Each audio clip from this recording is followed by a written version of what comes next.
Amen. Ce matin, je partage avec toi ce que j'intitule « Augmente ta force et ton endurance ». Dis à ton voisin, augmente ta force et ton endurance. Plus fort. Parle-lui, c'est ton voisin. Dis-lui ce qu'il a à faire. Voilà. S'il ne le fait pas, il ne va pas s'en sortir. Donc, il doit comprendre. Joël 3, verset 9 sera notre première lecture. On va se tenir debout. La Bible dit: publiez ces mots parmi les nations. Préparez la guerre. Réveillez les héros. Qu'ils s'approchent.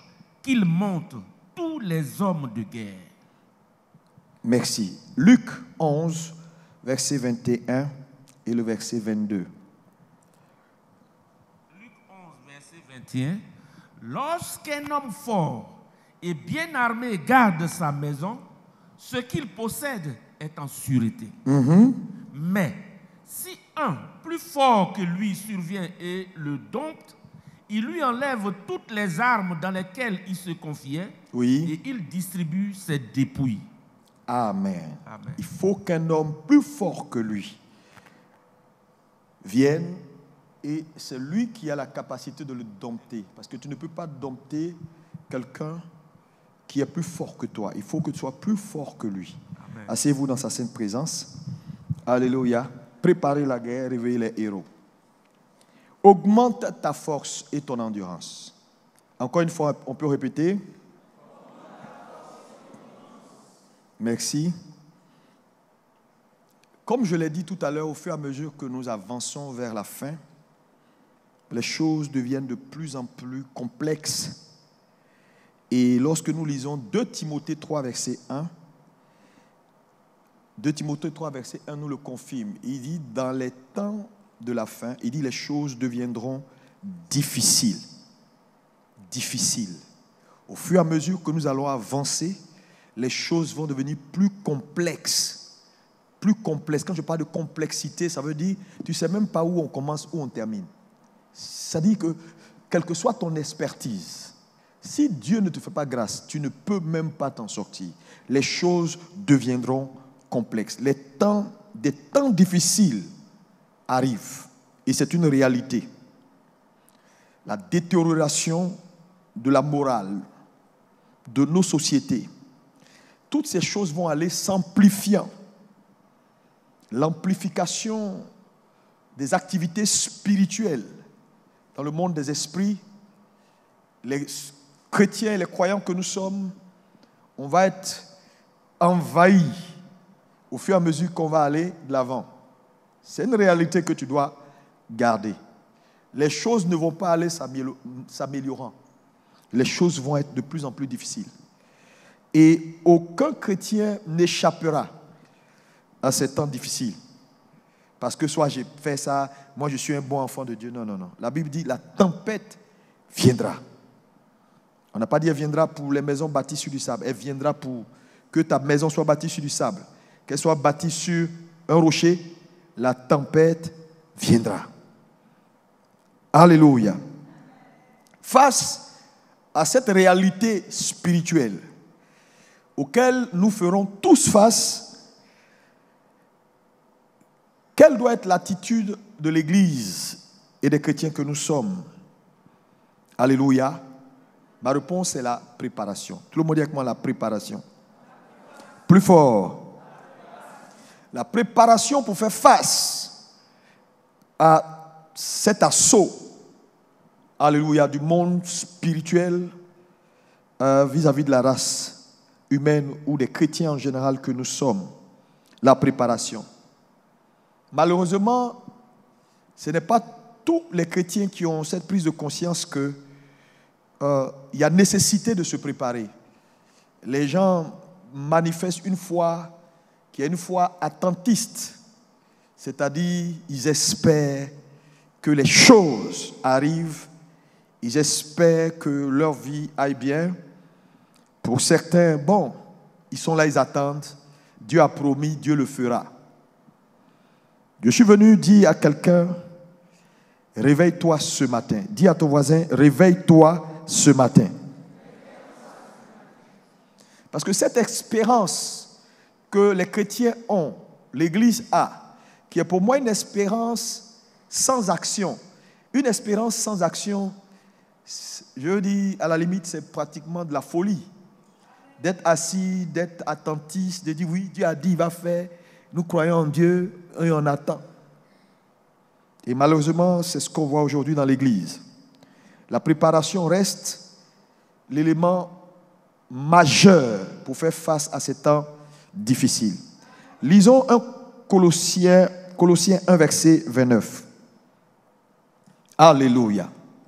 Colossiens 1, verset 29. Il dit, c'est à quoi je travaille en combattant avec sa force qui agit puissamment en moi. Cette déclaration est une déclaration importante parce que l'apôtre nous montre ici l'importance d'agir, de combattre. Il dit, c'est à quoi je travaille en combattant avec sa force. Donc, il n'y a aucun combat qu'un chrétien réellement peut gagner s'il ne tient compte de la force qui agit en lui. La force. Tout le monde dit avec moi la force. C'est pourquoi j'ai dit tout à l'heure, augmente ta force. Dis avec moi la force. Ouais, la force. Elle est importante, la force. Parce que la force spirituelle comme physique sont deux éléments importants. Tu ne peux pas survivre dans ce monde sans force. Tu es venu ce matin parce que tu avais de la force. Il y a des gens qui sont couchés à l'hôpital, ils ne peuvent pas se lever parce que le pied ne marche même plus, ils n'ont même plus de force. Donc la force physique pour faire face aux réalités de la vie physique et la force spirituelle pour faire face aux réalités des choses spirituelles. Dis à ton voisin, augmente ta force. Nous sommes dans un monde de rapport de force. Nous sommes dans un monde de rapport de force. Pas dans un monde de bavardage. Pas dans un monde où chacun entre ici, il sort ici, ce qui passe par sa tête, il a envie de faire. Quand vous voyez des hommes qui réussissent, qui dominent dans leur sphère, ils ont compris cette vérité-là. Sinon, quelles que soient tes bonnes intentions, tu seras vidé de ta substance. Tu seras affaibli. Et chaque jour, Satan travaille pour vous vider de vos forces. C'est pourquoi ce matin, tu dois augmenter ta force. Alléluia. Dis, Saint-Esprit, aide-moi. Oui. Parce que je ne crois pas que parmi vous ici, il y a des gens qui n'ont pas d'ambition. Tout le monde ici a une ambition. Tout le monde a quelque chose qu'il veut. Il dit, voilà, on va vers la fin de l'année 2026, Seigneur, voilà. Les gens ont commencé à rêver. Mais il ne faut pas rêver pour rêver. Il ne faut pas juste souhaiter pour souhaiter. Ouais. Ce que tu es en train de vouloir faire là, est-ce que c'est Dieu qui t'a dit? Ce que tu veux faire là, est-ce que c'est Dieu qui t'a dit? Okay. Même si Dieu t'a dit, tu sais, même quand Dieu te dit, ce n'est pas évident. Et quand il ne t'a pas dit, là, c'est grave. C'est pourquoi tu as besoin de la force. Parce que pour toute ambition, élévation, qu'importe ce que tu recherches, tu auras besoin de capacité spirituelle. Tu auras besoin de force, directement force. Oui. Tu auras besoin de force. Que ce soit pour ton bonheur conjugal, tu veux un foyer stable, tu as besoin de force. Tu veux être un homme prospère, tu as besoin de force.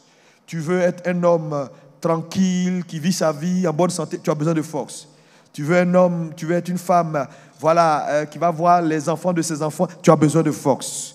Si la force t'a manqué, c'est fini pour toi. C'est pourquoi ce matin, ma prière, c'est que Dieu t'aide, qu'il ouvre tes yeux à comprendre ces choses. Nous voyons dans Josué 1, verset 6, Dieu qui parle à Josué et qui lui dit, fortifie-toi et prends courage. Josué 1, 6, est-ce qu'on peut le lire? Fortifie-toi et prends courage, car c'est toi qui mettras ce peuple en possession du pays que j'ai juré à leur père de leur donner. Il dit fortifie-toi, augmente ta force, c'est ça fortifier. Fortifie-toi et prends courage. Fortifie-toi. Va au verset 7, oui. Il répète, il revient encore. Parce que fortifie-toi seulement. Parce que c'est une urgence. Et aie bon courage. Et aie bon courage. Il y a des exploits. Il y a des missions. Il y a des choses que tu ne pourras pas faire si tu n'as pas appris à augmenter ta force, à consolider ta capacité spirituelle. Va au verset 9. Ne t'ai-je pas donné cet ordre? Fortifie-toi et prends courage. Vous voyez qu'il revient encore. 6. Fortifie-toi et prends courage. 7. Fortifie-toi seulement. 9. Ne t'ai-je pas dit qu'il faut que tu te fortifies et que tu prennes courage? Parce que sûrement Josué n'était pas en train de bien faire. Donc, il a rappelé. Ce matin, je suis venu dire à quelqu'un, fortifie-toi et prends courage. Tape ton voisin, dis voisin, fortifie-toi et prends courage. Alléluia. Vous voyez, tout ce que Dieu dit nous enseigne quelque chose. Dieu est simplement en train de nous dire, vous avez une responsabilité dans ce que vous devenez. Donc, prenez sur vous cette responsabilité et mettez-vous dans la position optimale de capacité afin de gagner dans la vie. Donc, dis à ton voisin, c'est ta responsabilité de te fortifier. Ouais. Parce que les sujets de déception, les sujets qui vident, les sujets qui affaiblissent, il y en a tellement de choses nous vident au quotidien. Les mauvaises nouvelles, les mauvaises compagnies. Vous savez, il y a des gens, moi je prie, et cette prière, depuis un moment donné, je suis en train de le faire. Ne te trompe pas pour te lier aux personnes qu'il ne faut pas. Même si elles sont spirituelles. Entre guillemets. Ouais. Il faut faire très attention. Faites très attention.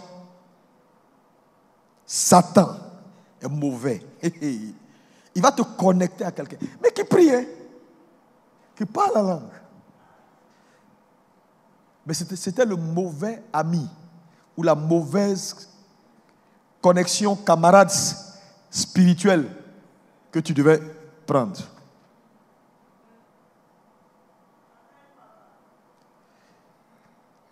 Dans l'église, ne connectez pas avec tout le monde.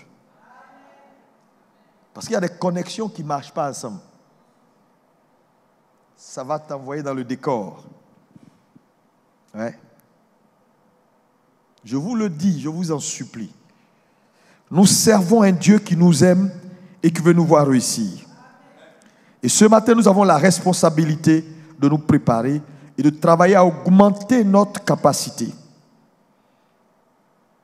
Parce que dans la vie, il n'y a rien qui s'élève sans capacité. Quand vous prenez par exemple un avion, pour ceux qui voyagent, bon, si tu n'es pas, moi très souvent quand je voyage, c'est rare. Souvent je suis vers le réacteur. Je suis assis, mais le réacteur, le moteur, le gros moteur là, il n'est pas loin. Quand l'avion décolle, tu peux voir comment le réacteur se met en mouvement. Tu peux voir la puissance du moteur. Comment il engage une bataille. C'est une bataille. Comment le réacteur engage une bataille pour prendre son envol. Parce que là, il y a deux lois qui se combattent. Il y a la loi de la pesanteur et il y a la loi de l'aérodynamique. Mais si le pilote n'est pas assez vigilant pour pousser le moteur et faire en sorte que la loi de l'aérodynamique surpasse à un moment donné la loi de la pesanteur, l'avion ne décolle pas. C'est un combat. Et il y a des personnes dans cette salle ce matin. Tu as besoin que ton moteur, en cette fin d'année, que le moteur de ton esprit reprenne la force pour que tu prennes ton envol. Dis-moi Amen 3 fois et reçois la grâce. Que Dieu te donne la grâce de charger ton esprit afin que ton moteur décolle. Dis-moi amen. Dis-moi amen. Personne ne prend de la hauteur sans bataille. C'est pourquoi tu as besoin de force. Regardez les gens. Ça fait combien d'années tu traînes dans la même position? Ça fait combien d'années tu vas comme ça, tu es sur le tarmac, tu viens, et puis tu reviens, fiat. Tu dis, bon, on attend un peu. Tu fais, fiat. Tu as raté tellement de décollage. Tu as raté tellement. 2025 là est en train de finir. Tu as raté. Mariage raté. Affaires raté. Grande réalisation raté. Tu as fait ton bilan ici là. Même bicyclette, tu n'as même pas acheté en 2025. Grande réalisation, elle est partie où? Toi-même, tu n'as pas changé. Tu t'es empiré. Tu es devenu plus rebelle et plus bizarre. Décollage raté. Tu as fait toute l'année, même une seule âme. Tu n'as pas fait don à Jésus-Christ comme cadeau. Tu vas lui faire quoi? Qu'est-ce que tu vas lui donner en décembre, Noël là? Qu'est-ce que tu vas lui donner? Infertilité chronique.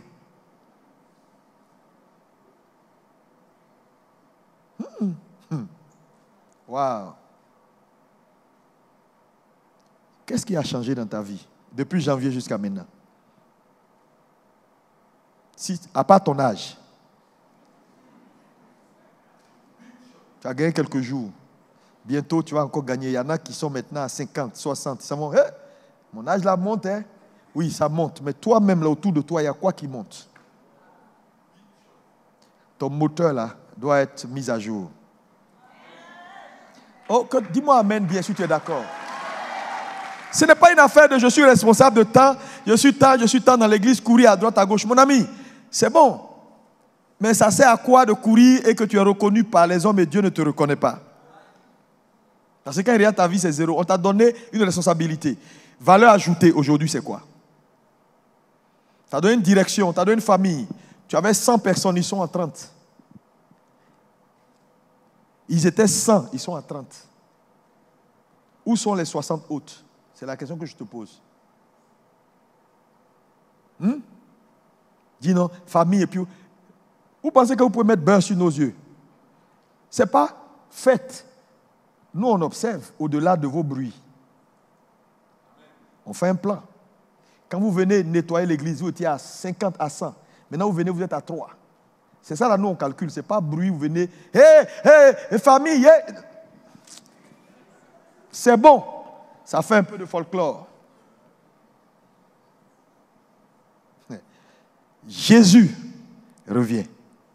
Il dit, il va demander à chacun selon son œuvre. Réveillez-vous, remettez le moteur en marche. Hein? Tu dois t'asseoir chaque jour devant ton miroir. Suis-je en train de bien faire? Qu'est-ce qui ne va pas? Je vous dis, il n'y a pas d'élévation. Il n'y a pas de valeur ajoutée sans force, sans capacité spirituelle. C'est pourquoi Satan au quotidien travaille pour vous vider. Parce que quand il t'a vidé, tes résultats seront à la hauteur de ta capacité. Alléluia. Quand tu vois une bonne chose arriver, il y a une force qui a été appliquée. 3 éléments importants pour augmenter sa force.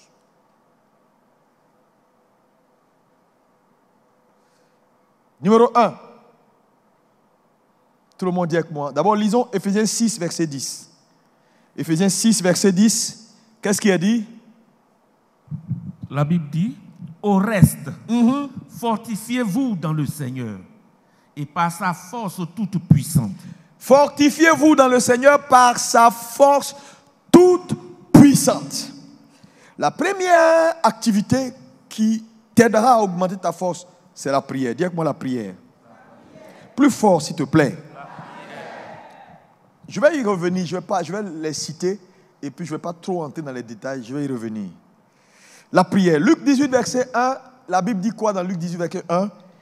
Non. Jésus adressa une parabole pour montrer qu'il faut toujours prier et ne point se relâcher. Jésus a adressé une parabole pour montrer qu'il faut toujours prier et ne jamais se relâcher. Pourquoi? Parce que la prière a la capacité d'augmenter ta force. Dis-moi amen, dis-moi amen, dis-moi amen. Tout à l'heure, on a vu dans Colossiens 1, verset 29, il dit « Je combats ». Mais non pas avec juste des mains, mais avec la capacité, la force que j'ai en moi. Alléluia. Donc, il n'y a aucun combat qui se fait sans capacité. Mais la capacité, elle est libérée dans la prière. Parce que la prière engage ton esprit. Et la force est dans l'esprit. Donc, est-ce qu'on peut dire avec moi la prière? Malheureusement, vous savez, les gens aujourd'hui, pour certains, ne savent pas prier. Pour d'autres, bon, ils savent prier, mais ils ne prient pas assez. Parce que, en fonction des ambitions et de ce que tu veux voir Dieu faire, le niveau de sacrifice en termes de prière doit être proportionnel. Si le niveau de vie de prière que tu as n'est pas assez soutenu, frères et sœurs, il y a des évidences que tu ne verras pas. Deuxième activité, on augmente sa force par la connaissance. Lis-moi Proverbe 24, verset 5. Je te cite les activités là. Après, on va les détailler comment pratiquement. Proverbe 24, verset 5. Oui. Un homme sage est plein de force. Oui. Et celui qui a de la science affermit sa vigueur. La connaissance donne de la vigueur. La sagesse, qui est la connaissance et la capacité à savoir l'appliquer, donne de la force. Tu es faible parce qu'il y a des choses que tu ne sais pas. Ouais. Parce que la connaissance est une capacité. Quand tu l'as, frère, tu es dangereux. Et je parle connaissance, je parle de la bonne et la vraie connaissance, pas les connaissances tronquées et truquées. C'est pourquoi venir à l'église, comprendre la parole de Dieu, être équilibré, se laisser modeler par Christ. On ne vient pas dormir à l'église. Qu'est-ce qui t'arrive? Tu as quitté ta maison, ce n'est pas pour venir dormir ici. C'est pour prendre note, pour être attentif, pour observer, pour écouter, pour analyser et pour prendre des décisions.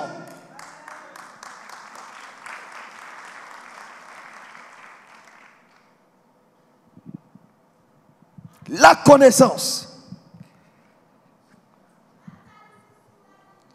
Tu es apparu là.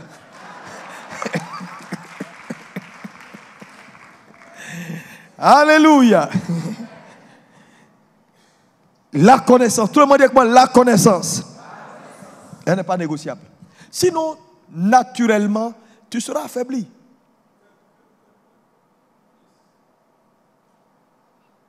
Trois. Pour augmenter sa capacité et sa force. Augmente ta force par tes sacrifices. Jonas 2, verset 10. Bon, l'Éternel parla au poisson et le poisson vomit Jonas sur la terre. La parole de l'Éternel fut adressée à Jonas une seconde fois en ces mots. Lève-toi, va à Ninive, la grande ville, et proclame-y la publication que je t'ordonne. Amen. Ici, dans le cas de Jonas, lorsque le poisson l'a avalé, vous savez, Jonas a payé un prix cher. À un moment donné, il s'est repenti dans le ventre du poisson. Il a demandé pardon. Et le poisson, Dieu a ordonné au poisson de le vomir pour qu'il puisse continuer la mission. Mais, vous voyez, Jonas retrouve la lumière à partir de son sacrifice. Va au psaume 50, verset 5. Le psaume 50, verset 5, la Bible dit « Rassemblez-moi mes fidèles, qui ont fait alliance avec moi par le sacrifice. » Rassemblez-moi mes fidèles qui ont fait alliance avec moi par le sacrifice. Je dis, je vais vous donner les points, je vais les citer, je vais les développer après. Donc, le sacrifice a la capacité. Un homme qui sait offrir à Dieu. C'est quoi un sacrifice? D'abord, il est important quand on parle de sacrifice de savoir c'est quoi un sacrifice. Un sacrifice n'est pas un don. Un don peut être un sacrifice, mais un sacrifice n'est pas forcément un don. Donner n'est pas un sacrifice. Mais donner peut être un sacrifice. La notion de sacrifice a des caractéristiques. La singularité, la rareté, la cherté, c'est-à-dire la valeur du don qui fait sa spécificité, qui te coûte. Et c'est ce qu'on appelle un sacrifice. Donc le sacrifice peut être une louange, peut être un temps qu'on consacre à Dieu, peut être des ressources qu'on met à la disposition. Donc ces choses-là, en réalité, le sacrifice, là où le sacrifice confère la capacité, c'est que le sacrifice, quand elle est consentie conformément aux règles, alors les esprits, eux, ce n'est pas le sacrifice qu'ils prennent, mais ils prennent la valeur qui est derrière et puis te communiquent leur capacité.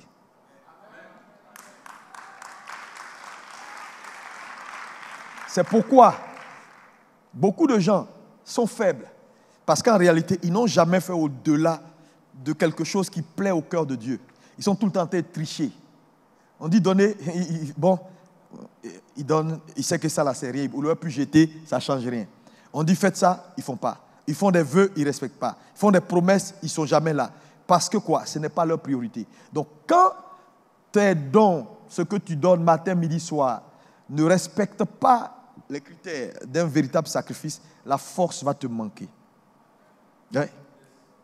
Parce que tu vas perdre beaucoup de semences croyant que tu es en train de donner à Dieu. Mais en fait, tu es en train de les jeter. C'est pourquoi vous allez voir que la plupart des gens qui ont payé un grand prix, ils ont de l'aura. Quelque chose les tient. Tu ne sais pas qu'est-ce qui les tient, mais il y a quelque chose qui porte. Jésus est le Jésus qu'on a là. À cause du prix qu'il a payé, que personne ne va jamais pouvoir payer à part lui. Donc ça le met au-dessus de tout. Quand tu dis son nom, tout genou ne peut que fléchir. Ce n'est pas le nom, c'est le prix, le pouvoir derrière le nom. C'est la valeur derrière le nom. C'est ce que le nom représente.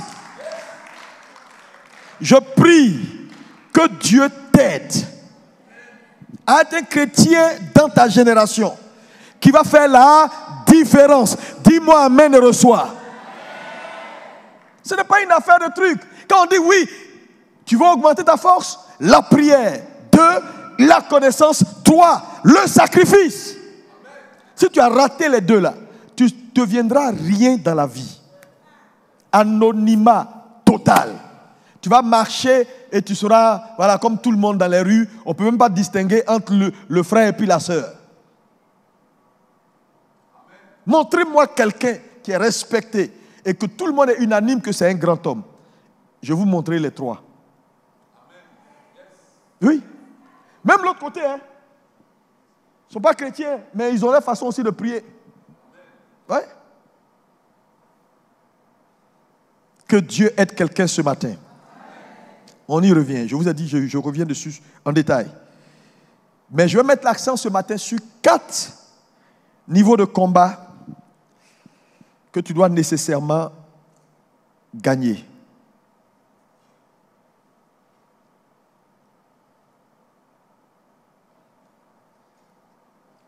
Ouais. C'est pourquoi tu as besoin d'augmenter ta force. Parce que ces 4 niveaux de combat-là, tu feras face à ça. Tu montes, tu descends. Et si ta force n'est pas à un niveau maximal, tu ne peux pas les gagner. Premier niveau de combat qui va nécessiter que ta force soit opérationnelle et que tu puisses l'augmenter. Ce premier niveau, c'est ce que j'appelle la tentation. Tout le monde dit avec moi la tentation. Plus fort. On crie plus fort que ça. Ouais. Nous sommes à la fin de toutes choses. Et au fur et à mesure que les choses vont aller vers la fin, Satan va amplifier ou va lancer ses filets dans toutes les directions pour prendre. Et l'une de ses armes majeures, c'est la tentation. Vous savez, la tentation n'est pas un péché, mais c'est une arme redoutable que Satan utilise, oui, contre les chrétiens. Parce la tentation met à l'épreuve la capacité des croyants à faire le choix entre ce qui est bien et ce qui est mal. Ouais. Et dans ce temps de la fin là, ce sera partout. Mais tu vas dire, mais pourquoi ce premier niveau de combat il est essentiel? Oui, parce que si tu as raté ce premier niveau de combat, c'est foutu. Ouh, c'est foutu. Frère, tu seras tenté. Satan va te tenter. Et les tentations sont multiples. Aujourd'hui, quand vous regardez autour de vous, dans ce monde dans lequel nous sommes, frères, les tentations sont partout. Les plaisirs de ce monde. Lis-moi Jacques 4, verset 4. Frère, il est difficile aujourd'hui à nos jeunes sœurs, à nos jeunes frères, de résister. C'est-à-dire, l'église devient, quand on va à l'église, ça fait archaïque. Ça fait vieillot. Ça fait tu n'es pas cool. Oui, vas-y. Adultères que vous êtes, ne savez-vous pas que l'amour du monde est inimitié contre Dieu? Celui donc qui veut être ami du monde sera ennemi de Dieu. Maintenant, cette question-là, tu t'es déjà posé la question dessus. Ça veut dire quoi être ami du monde? Ça veut dire quoi? Dieu n'aime pas le monde. Être ami du monde, ça veut dire quoi? Aujourd'hui, dans notre contexte, ça veut dire quoi? Comment rééduquer ou éduquer nos enfants, ou éduquer même l'Église, et avoir, c'est-à-dire et bien marquer la démarcation entre ne pas être dépassé, être à la page et flirter avec le monde. Il faut me donner la ligne. Donne-moi la ligne. C'est pas évident. C'est même pas évident. Quand tu regardes aujourd'hui nos chantes, nos jeunes gens qui chantent et tout, oui, il y a des paroles de Jésus dedans. Mais quelle est la ligne entre les paroles de Jésus qu'on peut trouver dans une chanson et les sensations que la chanson donne ou, bon, je ne sais pas. Parce que tu peux écouter une chanson qui a des paroles de Jésus et quand tu as fini d'écouter, tu as envie d'être, tu es mondain. C'est-à-dire la chanson là ne t'envoie pas vers Dieu. Ça t'envoie vers les choses. Toi, tes antennes sont branchées, tu as envie de rire, tu as envie que quelqu'un te parle, tu as envie de sortir, des conneries comme ça. Mais il faut qu'on trace. Ami du monde, là, c'est quoi? Parce qu'on dit celui qui sera ami du monde devient ennemi de Dieu. Alléluia. Quand on voit des musiques comme le rap, qui à l'origine sont des musiques inspirées par Satan. Quand tu prends aux États-Unis, la plupart des rappeurs, les meurtres, les histoires d'homosexualité, de perversion sexuelle, toutes sortes de perversité, c'est dans le rap. Tatouages partout, avec même des piercings. Quand ils font le rap, à la base, le rap, ils font ça. Bon, écoutez, on met la ligne où? Quand nos gens prennent le même mode de musique, bon, la musique techno par exemple, ding, ding, ding, tout le monde sait que le techno, le rock, hein? Les gens ont chanté le rock parce que c'est une musique qui sied à des incantations sataniques et démoniaques. Mais quand on prend ces choses, on en voit dans l'église. Bon, où on met la ligne pour dire, il ne faut pas être ami du monde, hein? Quand aujourd'hui on ne peut plus faire de sketch à l'église, sans voir des jeunes filles plaquées et puis ça ne dit plus rien à notre conscience. Où on met la ligne de démarcation. Tu dis aux jeunes filles de faire sketch ici en jupe comme ça, elles vont te dire, ah non papa tu exagères, on veut des jeans déchirés et puis où on voit même nos cuisses et tout ça. Où on met la ligne. Je suis en train de te dire, pour que tu es parent tout, tu réfléchisses avec moi. Parce qu'on peut se rendre ennemi de Dieu. Je dis, Satan est subtil. Et je vais vous dire une chose. La raison pour laquelle ce combat-là est un combat dangereux, c'est que la tentation met l'Église sous pression par rapport au choix entre le bien et le mal. Mais l'objectif, c'est quoi? C'est pousser l'Église à faire le mal. Pour que, faisant le mal, Dieu puisse se retirer et que lui puisse bien frapper. Parce que tant que l'église est affaiblie, parce que je vous dis, le péché affaiblit. Mais le péché, ce n'est pas forcément aller s'asseoir et puis on sort avec une femme ou bien on allait fumer. Non, ce n'est pas forcément ça.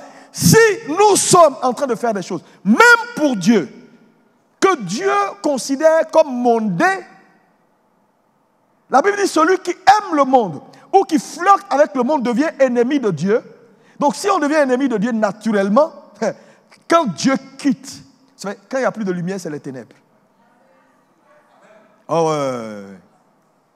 Regardez aujourd'hui cette église dans sa capacité par rapport à l'église de l'ancienne alliance, où les gens n'étaient même pas nés de nouveau. Regardez le niveau de capacité, de puissance, de résultat, d'évidence qu'ils ont, et regardez nos églises aujourd'hui. Comparez les évidences. Frère, ce combat-là, on doit le gagner. C'est pourquoi tu dois augmenter ta capacité. Tu dois augmenter ta force. Quelqu'un me dit amen, amen, amen, amen, amen. Lis-moi Jacques 1, verset 14. Oui. Mais chacun est tenté quand il est attiré et amorcé par sa propre convoitise. Puis, la convoitise, lorsqu'elle a conçu, enfante le péché. Et le péché, étant consommé, produit la mort. Produit la mort. Vous voyez que donc c'est un mécanisme. Satan a libéré aujourd'hui la tentation partout. Dans les affaires de l'église. La séduction du sexe opposé. Combien de jeunes filles qui sont pas matin, midi, soir attirées par le sexe opposé. Parce qu'aujourd'hui les garçons se maquillent. Il met un truc rouge, un peu bleu dans ses yeux et puis il te regarde. Oui, tu sais. On dirait le diable. Pour séduire. Les gens ne font plus de sport pour la santé, ils font le sport pour séduire. Tout ça l'un dans l'autre. Personne n'est à l'abri de la tentation. Mais pour que le processus de la tentation n'aboutisse pas à la mort, il te faut assez de capacité. Si tu n'as pas la force, j'ai dit, tu vas tomber matin, midi et soir. Abidjan ici. Il te faut la force. Hein? Parce que dès que Satan a pu te prendre dans son filet, il va te vider. Tu seras arrêté. Tu auras toujours envie de chanter. Tu auras toujours envie de parler. Oh Seigneur Jésus. Mais tu seras juste une coquille vide. Si Satan se rebelle, il va te faire tomber. Avec ton Jésus-Christ dans ta bouche. Parce que le problème, ce n'est pas Jésus dans ta bouche. C'est quelle est la capacité que tu portes qui accompagne le Jésus que tu libères. C'est pourquoi tu vas voir quelqu'un qui prend le micro. On entend juste du bruit. Parce qu'au-delà, vous savez, les chrétiens, au-delà de ce qu'on entend, c'est ce qu'on sent d'abord. Yeah. C'est ce qu'on sent d'abord.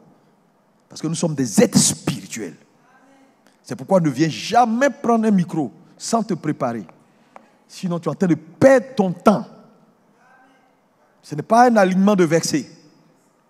Qu'est-ce que tu portes que tu peux transmettre en termes de capacité spirituelle? Même si tu n'as pas parlé beaucoup, les gens t'écoutent et disent je sens que mon esprit bouge. Frère, la nourriture, aujourd'hui, tu mets les gens sur 21 jours, ils disent comment 21? Non, papa, tu vas nous tuer. Frère, ces choses-là. Lis-moi 1 Jean 2, verset 15. 1 Jean 2, verset 15, qu'est-ce qu'il a dit? N'aimez point le monde. C'est-à-dire qu'il est formel. N'aimez point le monde. Mais comment on peut ne pas aimer le monde aujourd'hui? Attends, comment on va faire? Moi, je veux qu'on mette ça en réflexion. Parce que sans faire attention, frère, il y a des églises que Dieu est en train d'abandonner. Hein? Ouais. Je te dis, voilà ma main. Non, faisons comme eux, c'est pas grave. Et puis aujourd'hui, on n'arrive plus à faire la différence. Les gars, il faut qu'on fasse attention, hein, malgré tout. Il dit n'aime point le monde, ni les choses qui sont dans le monde. Mais quelles sont les choses qui sont dans le monde que Satan va vouloir nous faire racheter à tout prix? Sous le couvert de la modernité et de laisser les gens s'épanouir.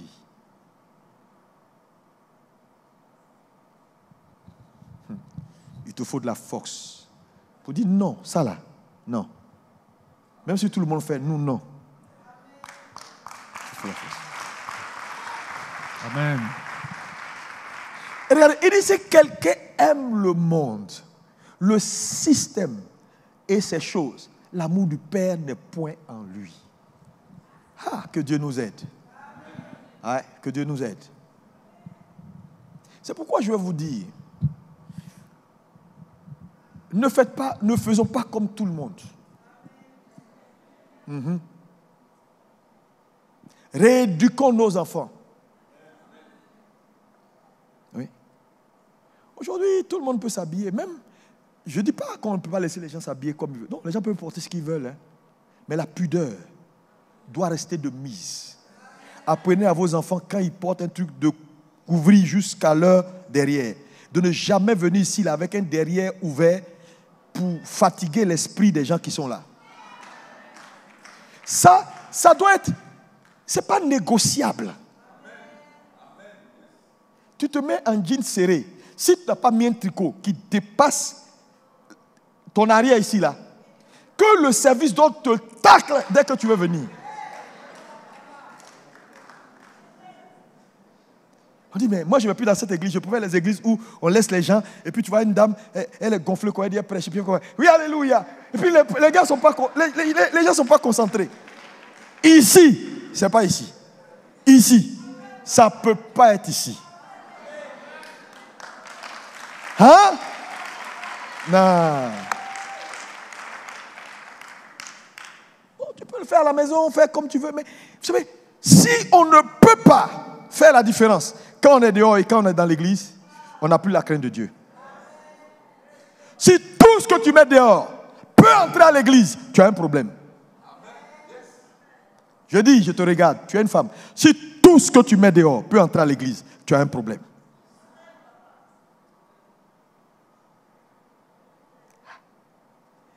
Le pasteur a donné un témoignage un jour. Il allait évangéliser, puis il a vu une prostituée. Et puis il a dit, je t'invite à l'église. Et la prostituée lui a dit, je n'ai pas d'habit. Il dit, mais comment tu n'as pas d'habit? Elle dit, non, tous mes habits là, soit le dos est ouvert, soit c'est un peu court. Et elle est allée, ce dimanche où elle devait venir, elle allait prêter robe jusqu'ici. Quand la dame est entrée, le pasteur lui a dit, tu crains plus Dieu que beaucoup de gens qui sont assis dans l'église il y a longtemps. Ça, c'est son commentaire. Elle sait que je m'en vais à l'église. Comment tu peux venir à l'église? Tout ton dos est dehors. Sous prétexte que ça fait la mode. Un bras est coupé jusqu'ici. Pourquoi?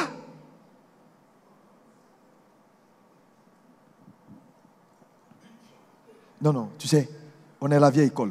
On ne peut pas accepter ça.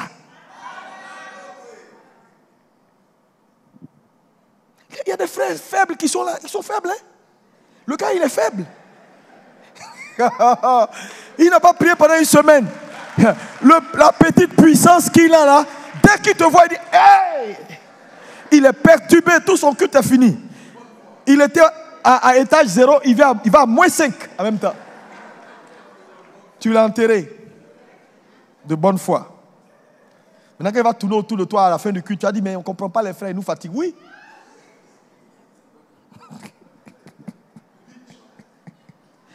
Alléluia. Les gars, la tentation va aller grandissant. Que tu sois pasteur, bishop, archevêque, qu'importe qui tu es, tu dois travailler pour augmenter ta capacité. Hein? Il y a des endroits où tu vas à l'hôtel, il n'y a personne. Les chaînes sont cryptées, tout est là, on te dit non, c'est gratuit, tu peux entrer où tu veux. Si tu n'es pas un homme qui a la capacité, tu vas cliquer sur la mauvaise chaîne. Il te faut la force, hein? Ce monde dans lequel nous sommes là. Et ce premier élément basique là est important parce que si Satan t'a vidé, parce que l'objectif de la tentation, c'est comment avoir accès. Jésus dit, le prince de ce monde est venu, il n'a rien trouvé en moi. Pourquoi? Parce que quand il lance le filet, c'est un processus pour te prendre. Tu comprends? Donc, ta capacité de faire le choix entre le bien et le mal, c'est la capacité qu'il te faut. Si tu n'as pas de force, tu vas choisir le mal. Tu vas choisir le mal. Et dès que tu choisis le mal et que tu tombes dans le péché, Satan te vide de ta capacité. Parce que le péché vide de la substance. Et tu te retrouves à zéro. Maintenant, quand tu te retrouves à zéro, Satan n'a plus besoin de te faire quoi que ce soit. Tu n'as même plus de force pour faire quoi que ce soit. Parce que tout marche par la force. Donc tu vois, Satan n'a pas besoin de dire oui, je vais aller l'attaquer pour casser ses affaires, je vais aller l'attaquer pour que les sorciers de son village. Non, quand il t'a vidé ta force, il t'a exposé, tu deviens vulnérable. Tout le monde peut t'avoir, tout peut t'attaquer, tout peut te détruire. Toutes les maladies peuvent entrer. C'est pourquoi, faisons attention, dans nos milieux, au travail, partout, quelqu'un va fixer son regard sur toi pour dire, ce type-là, il faut que je finisse avec lui. Une jeune dame, elle te voit, elle dit, moi, il me plaît. Regarde comment il est bien bâti. Et elle est sur toi. Elle va faire maquillage là, c'est à cause de toi elle a fait. Elle va porter rouge là, c'est à cause de toi elle a porté. Elle va porter vert là, c'est à cause de toi elle a porté. Elle va passer 3 fois pour dire elle s'en va aux toilettes. C'est pas pour, elle n'a pas envie de faire pipi. C'est parce qu'elle veut que tu la regardes.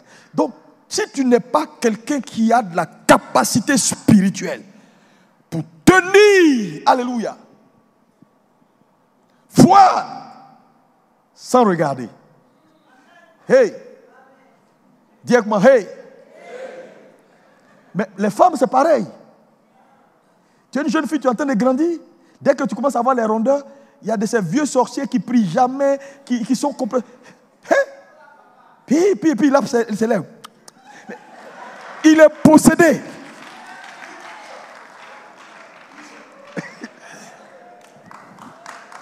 Ce que je dis là, c'est la vérité. La force. Le gars, il te regarde. Il va aller te proposer de l'argent. Si tu as des problèmes de tant facture, non, je paye ça. Mais à la fin, qu'est-ce qu'il prend? Qu'est-ce qu'il détruit? Il te vide de tes forces. Parce que dès que tu tombes, c'est fini. Satan sait que sans force, on ne peut rien faire. On va en fin d'année là. Regardez le nombre de multiplications. Les choses vont se multiplier.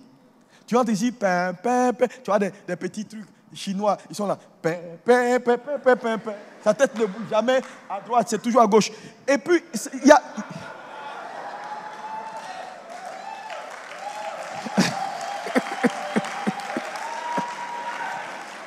Et partout du bruit, ça rentre ici, ça sort ici. Je vais faire comme ça, je vais entrer ici. Et la distraction. Pourquoi? Ils savent qu'un cycle est en train de se fermer.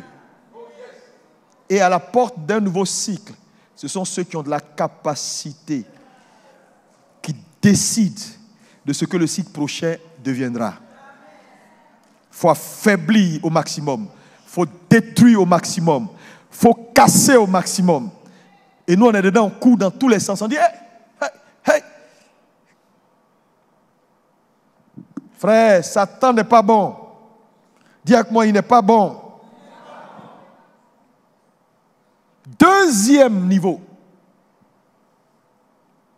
de bataille qui vont se présenter à toi, que tu dois gagner à tous les coups.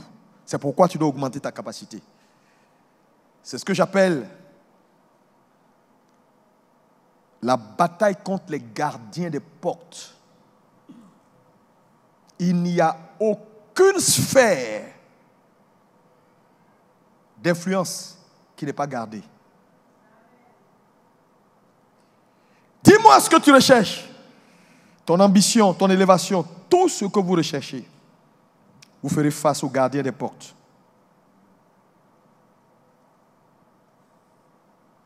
Je dis, les règnes et les sphères d'influence sont gardés. Amen. Yeah? Mais c'est normal. Vous avez vu quelle institution importante en Côte d'Ivoire qui n'est pas gardée?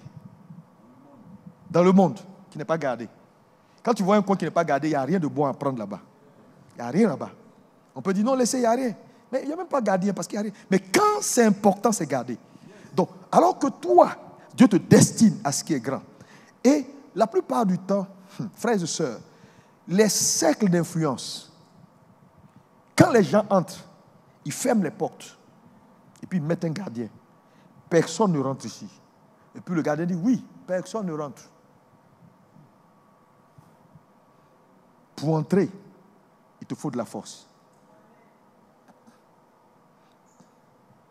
Parce que ce que vous recherchez, la grandeur que vous recherchez, ce que Dieu veut faire de vous là, Dieu veut vous introduire dans des sphères.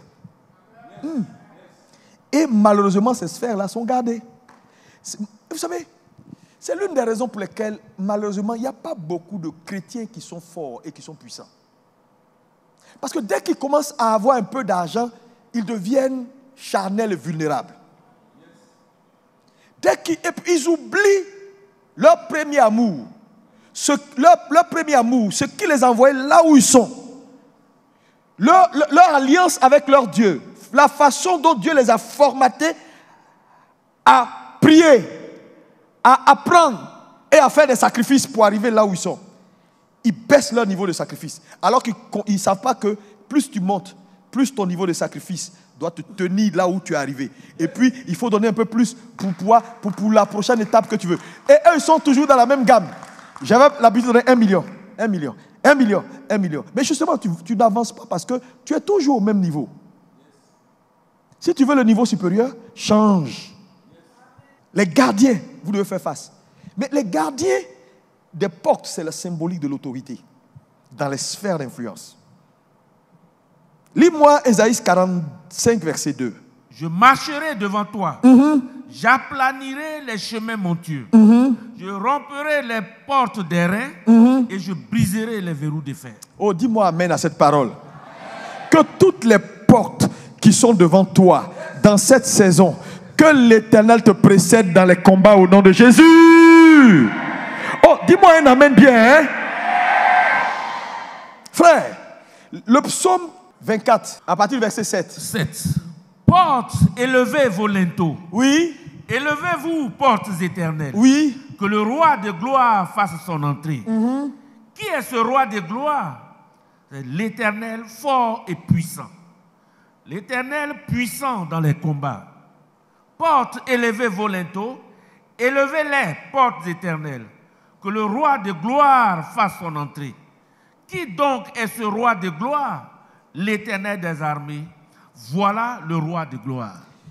Amen. Aux portes des sphères d'influence, il y a toujours cette question. Qui es-tu pour vouloir avoir accès à cette sphère d'influence? Qui? Tu dois pouvoir répondre à cette question. Quand il pose la question, qui est l'Éternel? Vous dites, on va ouvrir nos portes là. Il est qui? Et il répond, je suis l'Éternel des armées. Ouais. Qui es-tu? Parce qu'on va te poser cette question-là quand tu vas vouloir avoir accès à un certain niveau. On va te dire, lui là c'est qui? C'est qui? Il a fait quelle école? Il est dans quelle loge? Oui. Qui le parraine? Oui, il est qui? Il est qui? Son père c'est qui? Son père était qui? Parce qu'on n'entre pas là-bas comme ça. Il y a des domaines d'influence. Frères et sœurs, où on n'entre pas comme ça. C'est pourquoi les chrétiens ont beaucoup de difficultés dans les nations. À un certain niveau, les gens ferment les portes. Les gardiens sont là. Si tu veux entrer pour jouer le premier rôle, on va te checker pour dire c'est qui. Qui il est. Il te faut de la capacité. Hein? Parce que le monde spirituel est un rapport de force. Et à un moment donné, ils vont maintenant t'essayer. Ils vont maintenant envoyer une puissance pour voir. Parce que là-bas, là, le seul langage qu'ils comprennent, c'est le langage de la capacité, de la puissance. Ils vont lancer des sorts pour voir comment tu vas réagir. Et si tu réagis bien, ils vont se dire, le gars là, il est fort. C'est vrai qu'on n'a pas trouvé dans quelle loge il est, mais il est tellement fort que sa technique, là, il n'y a pas ça ici. Viens. Parce que là-bas, les gens ne tolèrent que la compétence et la capacité. Maintenant, quand on te lance là, tu vois là, ton pied, pasteur, Je suis allé depuis que j'ai dit que je vais entrer dans le bois. Je ne sais pas, mais il y a comme une fourmi qui entre dans mon pied. Pasteur, je ne me sens pas bien. Ma tête, là, ça fait On dit voilà. Non, il est éliminé. Depuis 3 semaines, tu ne vas pas au travail. Puis ils sont tranquilles, ils disent oui. Non, ce n'était pas un bon type. C'était pas un bon type. Ouais, on a essayé un peu seulement, il n'a pas tenu. Tu veux devenir grand? Assure tes arrières. Sinon, tu vas rester en bas ici, là, à faire les petits enfants. C'est comme ça les petits sont. Tu n'as pas vu, il est habillé. Ce que tu n'as pas vu, tu dis. Ce que tu as vu, tu ne dis pas. C'est-à-dire tu es mélangé, quoi. Ça, c'est les petits. Ceux qui sont en bas ici. En haut, là-bas, là. Non.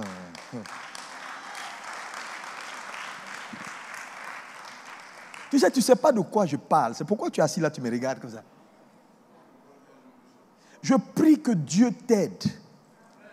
Frère, que Dieu vous aide. Parce que votre destinée, vous n'êtes pas destiné à être là dans les petites positions. Parce que si toi, par exemple, même dans ta banque, si on dit, demain, Dieu dit, il faut qu'elle passe à la patronne de tout Côte d'Ivoire. Il faut avoir des reins solides. Ce n'est pas une affaire de Amen, je reçois. Non, ce n'est pas je reçois. Les gens vont t'essayer. Ils vont t'essayer pour voir si tu tiens sur tes pieds. Mais quand ils viennent la nuit comme ça, tu les frappes. Quand ils rentrent au bureau, ils ont tous des maux de tête, maux de lit. Quand ils te voient quand ils viennent, ils disent bonjour patron, bonjour patron. Parce qu'ils savent ce qui s'est passé la nuit. Ils savent. Ils savent. Ils vont prendre ta cartographie, vous voyez que le type là, c'est pas petit type, hein? Parce que tes yeux sont rouges comme ça. Voilà. Tu es rempli de capacité. Tu libères des vagues de puissance. Des vagues de puissance. Des vagues de puissance. Ah! J'ai dit, mais qui est cet homme là même? Les gardiens de porte. On ne joue pas avec eux. Hein. Le psaume 14, verset 7. On l'a lu. Bon, le 24, verset 7, on l'a lu. Quand on parle de porte, vous pouvez le voir. Lis-moi Ésaïe 62, verset 6. La Bible dit, sur tes murs, Jérusalem, j'ai placé des gardes. Ils ne se tairont ni jour ni nuit. Vous qui l'a rappelé au souvenir de l'Éternel, oui. Point de repos pour vous. Ici, quand il dit sur tes murs, là, dans d'autres traductions, c'est sur tes portes, j'ai mis des gardes. C'est ça qu'on appelle les gardiens des portes. C'est l'autorité que tu dois passer avant d'entrer dans les sphères d'influence. Qu'importe l'ambition que tu as, il y a un gardien. Il y a un gardien. Tu dois passer ça. Si tu n'es pas fort, tu ne peux pas passer. Tu ne peux pas dompter l'homme fort si tu n'es pas plus fort que lui. Et vous savez, au niveau des combats des portes, fais appel à la souveraineté de Dieu. Quand vous lisez Ésaïe 49, versets 24 à 25, frère, l'Éternel va faire le combat à ta place. Mais il te faut avoir une intimité avec Dieu. Lis-moi Ésaïe 49, versets 24 à 25. Le butin du puissant lui sera-t-il enlevé? C'est ça le puissant, le gardien. Oui. Et la capture faite sur les justes échappera-t-elle? Oui, dit l'Éternel. La capture du puissant lui sera enlevée. Oui. Et le butin du tyran lui échappera. Je combattrai tes ennemis. Oui. Et je sauverai tes fils. Il dit, il va combattre avec toi. Et il sauvera tes fils. Dis-moi Amen. Amen. Dis avec moi, tous les gardiens des portes d'influence. Tous les gardiens des portes d'influence. Des sphères où règne la richesse. Des sphères où règne la richesse. Je déclare, je vais contre vous. Pas avec la lance et le javelot, mais au nom de l'Éternel. Au nom de l'Éternel, je possède les portes. Au nom puissant de Jésus. Lis-moi Exode 12, verset 12. Oui. La Bible dit, cette nuit-là, je passerai dans le pays d'Égypte. Je passerai dans le pays. Et je frapperai tous les premiers-nés du pays d'Égypte. Oui. Depuis les hommes jusqu'aux animaux. Oui. Et j'exercerai des jugements contre tous les dieux d'Égypte. Amen. Qu'est-ce que je veux dire? Vous voyez, si ton problème, c'est arriver à un certain niveau de richesse, Il n'y a pas beaucoup de gens dans ce niveau-là. Toi, tu veux entrer. Le gardien, là, il doit tomber. S'il ne tombe pas cette année, tu n'entreras pas. Tu veux te marier. C'est également une sphère. Ceux qui sont là-bas, là, ne veulent pas que les autres montent. Inconsciemment ou consciemment. Il y a des gardiens. Tu veux entrer pour sortir du cercle des... Voilà, pour entrer dans le cercle des bonbons, les vrais. Je ne parle pas des gens qui cohabitent.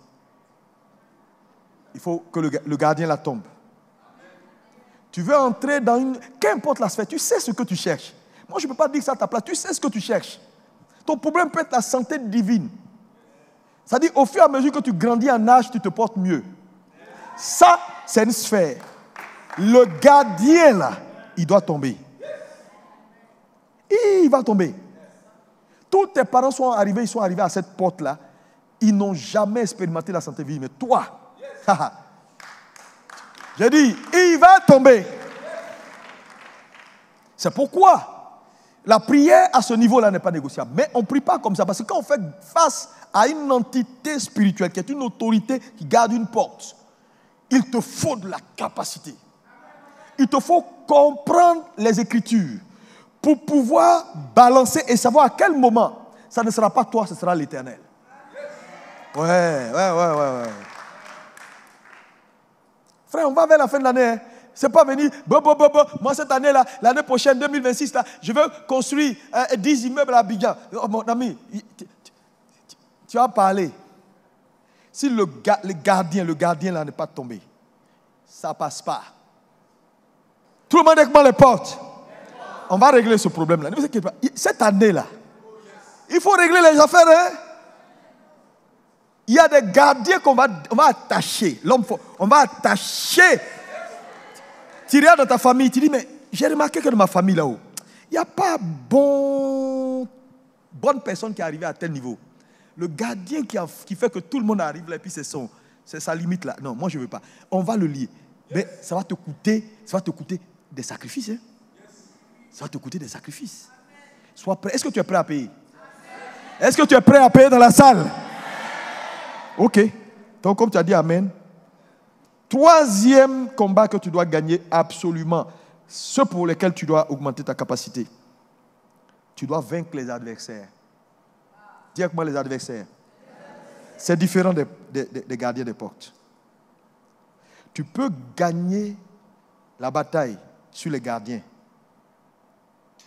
et mourir dans la sphère d'influence. C'est-à-dire, tu voulais entrer dans la sphère. Il y avait un gardien. Tu as tout fait, tu l'as vaincu.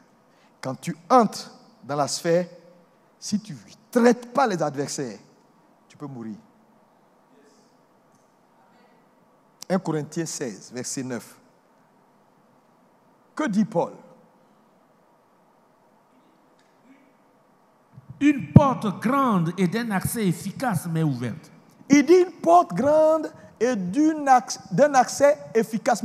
Il a gagné la bataille d'une porte. Mais il dit quoi? Et les adversaires sont nombreux. Mais quand il a eu accès, il a fait face aux adversaires. Il dit qu'ils étaient nombreux. Bien que la porte soit maintenant ouverte, là, il est face maintenant à ce qu'on appelle les adversaires. Que Dieu te donne la victoire sur tes adversaires. Hey! Affaire là n'est pas simple. Hein? Tu as pu déloger le gardien. Maintenant, tu as accès à la sphère. Ce n'est pas fini. Il y a ce qu'on appelle les adversaires.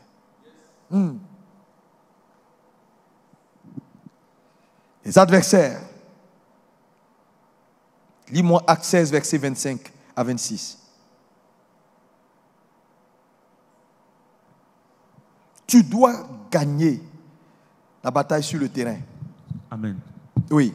Vers le milieu de la nuit, Oui. Paul et Silas priaient et chantaient des louanges de Dieu. Oui. Et les prisonniers les entendaient. Tout à coup, il se fit un grand tremblement de terre, oui, en sorte que les fondements de la prison furent ébranlés. Au même instant, toutes les portes s'ouvrirent et les liens de tous les prisonniers furent rompus. Wow. Mais ici, là, leur victoire n'est pas à eux seuls. La Bible dit et l'Église intercédait. C'est pourquoi les prières de nuit, là, ne jouez pas avec eux. dans cette saison-là.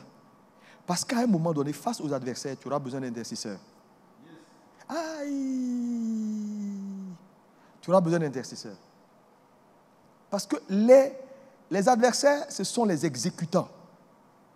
C'est pourquoi Paul dit, j'ai eu accès à la porte, mais les adversaires sont trop maintenant. Il va falloir maintenant gagner chaque parcelle. Ouais. Un peu comme Dieu dit à Israël, allez, la terre promise c'est pour vous. C'est une sphère.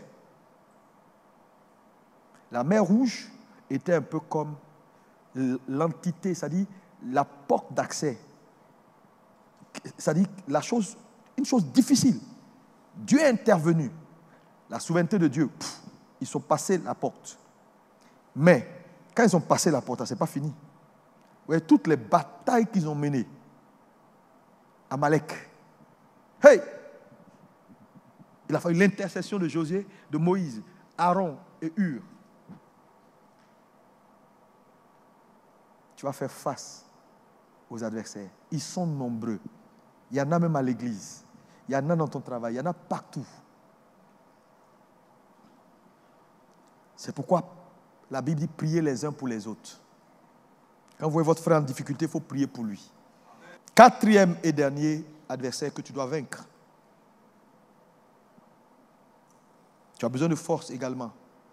Quand tu as vaincu la tentation, tu as vaincu les gardiens des portes, tu as vaincu les adversaires, il te faut prendre les fenêtres de la ville.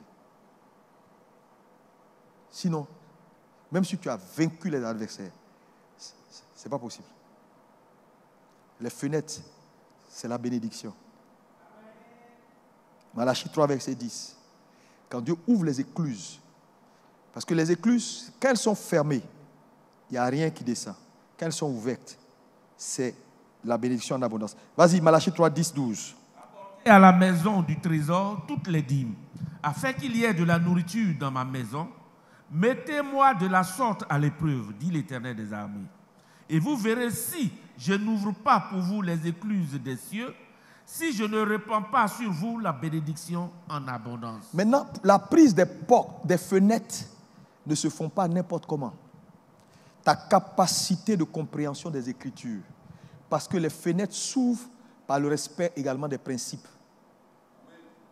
C'est pourquoi il a lié la dîme à l'ouverture des écluses. Ça veut dire quoi? Il y a dans le combat pour prendre des fenêtres, il y a la prière de combat, mais il y a également la technicité. Parce que tu as vaincu le gardien de la porte, tu es dans la ville, tu finis avec les adversaires. Mais quand tu as fini avec les adversaires, ça ne veut pas dire que tu as accès à la richesse. Tu peux te retrouver devant le coffre. Si tu ne sais pas comment, on met le code, tic, tic, tic, tic, tic. Ce pourquoi tu as fait tout ce combat-là est zéro. Tu vas retourner de la ville, 0, 0, sans un franc dans ta poche. La possession de la bénédiction, le respect, la technicité, le respect des principes. On comprend que tant, les vœux, les dîmes, les prémices, comment on pousse les pions pour que maintenant que je suis sur le territoire de ma liberté financière ou de ma liberté tant, tout ce que je cherche, comment j'entre en possession réellement. Sinon, tu t'amuses, tu fermes les fenêtres. Et quand tu fermes les fenêtres, c'est pas bon. C'est pas bon. C'est pas bon. Et beaucoup ont fermé les fenêtres. Le psaume 78, verset 23. Oui. Il commanda aux nuages d'en haut et il ouvrit les portes des cieux. Il fit pleuvoir sur eux la manne pour nourriture. Il leur donna le blé du ciel. Oui. Ils mangeaient tout le pain des grands. Il leur envoya de la nourriture à satiété. Il fit souffler dans les cieux le vent d'Orient. Et il amena par sa puissance le vent du midi. Il fit pleuvoir sur eux la viande comme de la poussière. Donc vous voyez que quand les portes ou les fenêtres des cieux s'ouvrent, il n'y a que la bénédiction qui sort. Et on a des cas où les portes sont fermées. Lis-moi Genèse 8, verset 2. 2 Rois 7, verset 19. Genèse 8, verset 2. Les sources de l'abîme et les écluses des cieux furent fermées. et la pluie ne tomba plus du ciel. Je prie que l'année qui arrive là, que la pluie ne te manque pas au nom de Jésus. Et quand on va Acte 20, verset 9, faites attention aux fenêtres. Parce que les fenêtres spirituelles, quand on est à la fenêtre, on ne dort pas. Amen. Ce jeune homme a dormi, il est tombé, il est mort. Oui, vas-y. Or, un jeune homme nommé Eutychus, qui était assis sur la fenêtre, s'endormit profondément pendant le long discours de Paul. Entraîné par le sommeil, il tomba du 3e étage en bas et il fut relevé mort. Donc, vous voyez que le combat pour posséder les fenêtres, c'est un combat dangereux, très dangereux. La technicité, la sagesse, la capacité d'éveil. Alléluia, aux portes, aux fenêtres, aux fenêtres, aux fenêtres, aux fenêtres. Moi, ma prière pour vous, c'est que Dieu aide chacun d'entre vous pour avoir le discernement pour savoir à quel niveau il est dans son combat. Et que les jours et les semaines à venir, quand on va entrer, c'est-à-dire quand on va mettre le moteur en plein, que tu ne sois pas en train de... Oui, il y a ma tante qui m'a appelé, elle dit elle est malade, je m'en vais au village. Non, je m'en vais ici, bon, j'ai mon pied qui est gonflé. Non, c'est... Des histoires comme ça. Parce que je vous dis, Satan, s'il ne peut même pas t'arrêter, il va t'occuper. Frère, si tu t'aimes,